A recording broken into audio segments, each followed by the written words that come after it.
매년 겨울철마다 찾아오는 불청객이 있습니다. 바로 노로바이러스인데요. 이 노로바이러스의 모든 것, 오늘 뉴스라이더에서 을지대병원 가정의학과 오한진 교수와 함께 자세히 알아보겠습니다. 네, 교수님 어서 오세요. 네, 안녕하셨어요? 네, 한 2주 만에 뵙습니다. 네, 새해 복 많이 받으십시오. 복 많이 받으십시오. 네, 오늘 주제가 노로바이러스인데 네. 이게 매년 겨울철마다 노로바이러스에 걸렸다는 사람이 나오면 정말 극심한 고통을 호소하잖아요. 네, 네. 근데 이게 실제로 환자 수가 많이 늘고 있다는 얘기도 있고 또 식중독이면 보통 여름에 걸릴 거라고 생각을 하는데 이렇게 겨울에 걸리는 이유도 좀 궁금합니다. 그러게요.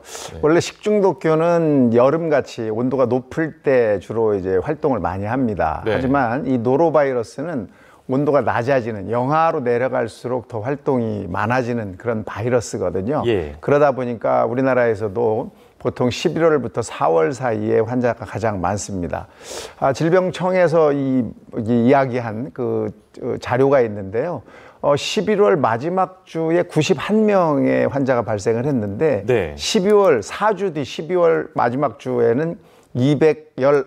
201명으로 예. 4주 만에 2.34배 정도의 환자 수가 늘어났다라고 이제 확인이 되고 있거든요. 네네. 이렇게 많이 늘어난 이유는 바로 이 노로바이러스라는 것 때문입니다. 예. 이 노로바이러스를 생각하지 않고 그냥 식중독이라고 생각하다 보면 왜 여름이 아니고 겨울에 생길까 이런 네. 이야기 할 수 있고 또 겨울에는 음식이 잘 상하지 않기 때문에 좀 관심도 좀 덜하죠. 그러다 예. 보니까 이런 일들이 많이 생기게 되고 요즘에 좀 주의해야 됩니다. 특히 아이들이 좀 문제가 많습니다. 네. 근데 아이들이 특히 조금 더 노로바이러스에 취약한 이유가 있나요?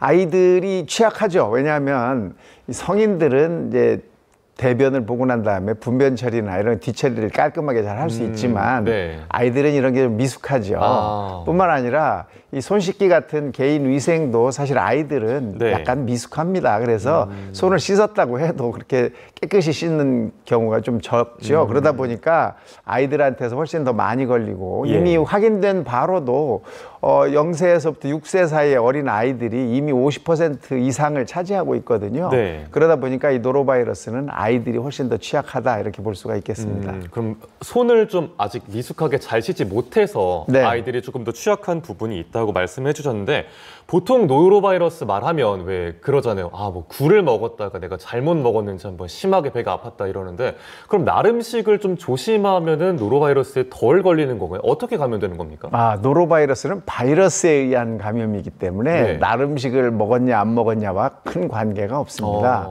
노로바이러스에 감염된 즉 네. 그 분변에서 들어간 이 노로바이러스가 합쳐져 있는 음식물을 먹었느냐 안 먹었느냐에 연관이 되는 것이죠. 개인 위생이 물론 중요하지만 네. 이런 바이러스에 오염된 음식 또 오염된 물을 통해서 감염되는 것이니까 예. 그걸 조심하셔야 되는데 그건 사실 눈으로 확인할 방법이 없죠. 네, 그렇죠. 그러면 저희가 눈으로 확인할 수는 없는데 네. 같이 바이러스에 감염된 물이나 음식을 예를 들어서 한 두세 명이 같이 먹었는데 한 네. 명만 걸리는 경우도 있잖아요. 이거는 그렇죠. 어떤 차이가 있는 건가요? 그것은 개인의 면역과 연관이 있습니다. 우선 이제 바이러스나 박테리아나 다 우리가 먹게 되면 네. 위로 들어가게 되죠. 이 위에는 위산이 나옵니다. 그래서 이 위산에 의해서 노로바이러스도 상당히 사멸할 수밖에 없는데 그 다음이 문제예요. 이게 노로바이러스라는 것은 장에서 문제를 일으키는 거기 때문에 장 면역이 얼마나 훌륭하냐, 장 면역이 얼마나 시원찮으냐에 따라서 네. 어떤 사람은 노로바이러스로 인한 식중독 증상이 나타날 수가 있고 또 어떤 분은 멀쩡하게 나도 같이 먹었는데 왜 너만 그래? 나는 괜찮은데 이런 소리를 할 수 있는 겁니다. 예. 개인의 면역과 연관이 있다 이렇게 볼 수 있죠. 저 같은 경우는 과민성 대장증후군이 조금 있는 편인데 그러면 네. 장 면역력에 좀 더 신경을 쓰면은 노로바이러스에 걸릴 위험이 낮아진다 이렇게도 볼 수 있을까요? 그럼요. 지금 말씀하신 대로 과민성 대장염, 대장 증상 이런 게 있으신 분들은 조금 더 예민하신 분들인데 네. 이런 분들은 장 면역이 좀 떨어져 있다 이렇게 볼 수 있거든요. 네. 그래서 노로바이러스에 감염이 되시면 훨씬 쉽게 증상이 나타날 수 있다 이렇게 볼 수 있습니다. 네, 알겠습니다. 네, 그리고 다음 질문 드리기 전에 하나만 여쭤볼게요. 네. 교수님 혹시 혈액형이 저는 어떻게 되십니까? A, B형입니다. 네. 제가 이걸 왜 여쭤봤냐면 그런 얘기가 있더라고요. 혈액형마다 예. 노로바이러스에 좀 잘 걸리는 또 덜 걸리는 게 있다. 이런 게 있는데 한번 설명 부탁드리겠습니다. 네. 2003년에 네이처 메디신이라는 의학 저널이 있어요. 예. 의학 잡지가 있는데 아주 굉장히 유명한 잡지거든요.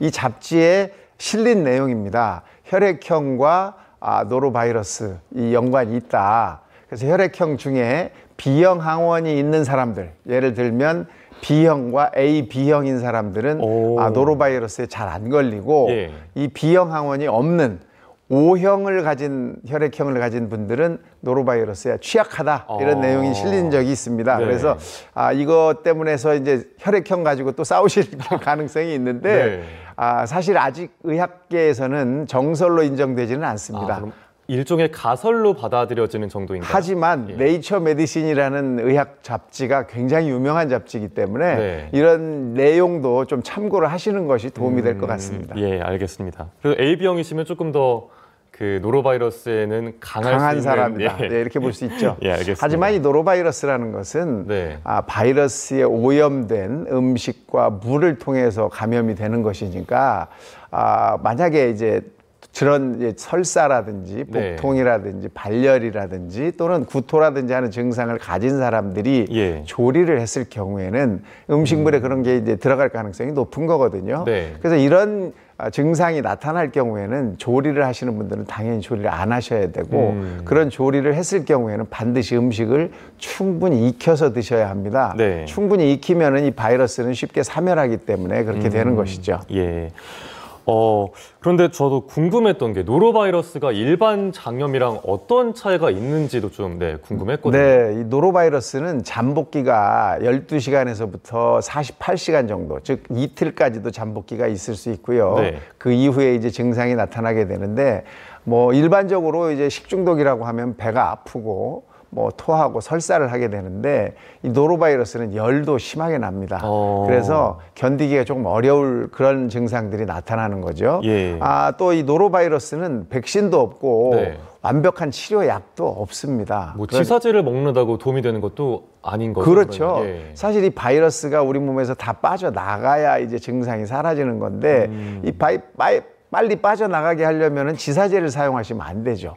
장 운동을 그대로 놔둬야지 네. 장 운동을 천천히 갈 수 있게 하면은 사실 바이러스가 빨리 나갈 수가 없거든요. 그러네요. 그러니까 이런 약제를 써서 더 좋아지기보다는 시간이 더 오래 갈 수가 있으니까 이때는 그냥 증상을 조금 대증요법을 하시면서 증상이 사라지기를 기다리고 특히 탈수가 되지 않을 정도로 물 흡수에 신경 쓰시면서 좀 지내시는 게 중요합니다. 그럼 병원에 가서 뭐 링거로 수액을 맞는 정도는 좀 도움이 되나요? 도움이 될 수 있죠. 탈수가 돼 있을 경우에는 우리가 이제 수분 섭취가 적은 거 아니겠습니까? 이럴 때는 링거를 맞아서 수분을 충분히 보충하는 것은 도움이 됩니다. 네.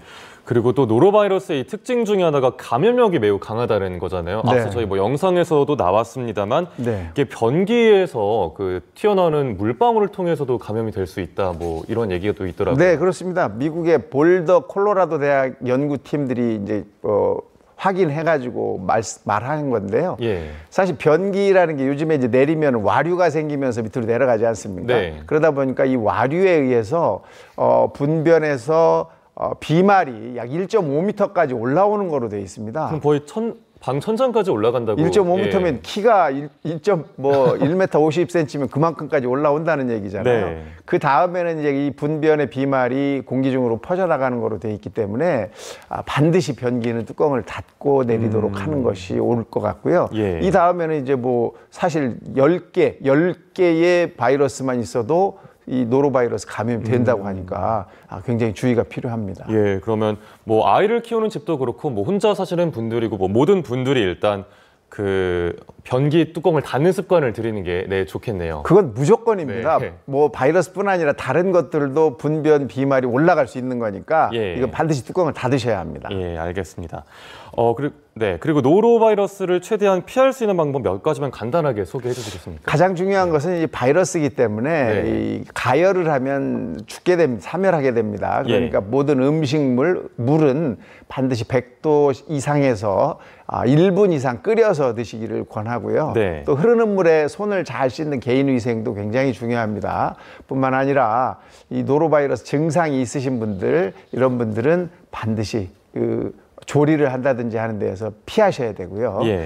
음식을 드실 때에도 익혀서 드신다는 것을 꼭 기억하시면 좋겠습니다. 네.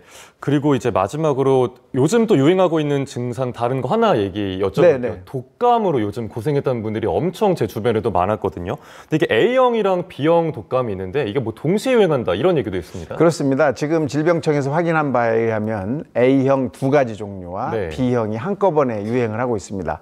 3종류가 유행을 하고 있는 거거든요. 그러다 보니까 독감에 걸렸다가 다시 나았다가 또 걸렸다가 할 수가 있습니다. 왜냐하면 네. 형이 다른 거에는 뭐 면역성이 없는 거기 때문에 지금은 A형 2가지, B형 예. 1가지가 동시에 유행하니까 네. 여러 번 걸릴 수 있다는 사실도 반드시 알아두실 필요가 있고요. 네. 그러다 보니까 지금이라도 예방접종을 하시는 것이 훨씬 도움이 됩니다. 네. 아직 안 하신 분들 반드시 예방접종 하시면 좋겠습니다. 그 이제 같은 A형이라고 해도 또다시 A형 독감에 걸릴 수 있다는 게 좀 되게 흥미로운데 그 유형에 대해서 다시 한번 좀 예. 짚어주시겠습니까? 독감은 A형, B형, C형이 있는데 예. C형은 사람의 감염이 안 되고 네. B형은 좀 약한 증상을 나타냅니다. 네. A형은 H와 N이라는 항원에 의해서 종류가 구별이 되는데요. 네. 지금 현재 유행하고 있는 것은 H1N1, H1N1. 또 하나는 H3N2 이 네. 2가지 형태의 A형 바이러스가 유행을 하고 있습니다. 예. 그러니까 하나 걸리더라도 또 걸릴 수 있다는 사실을 잊지 마시고 예. 예방접종 하시면 좋겠습니다. 네, 뭐 지금 방송 보고 계시는 분들 꼭 독감 예방 접종 기억하시면 좋을 것 같습니다.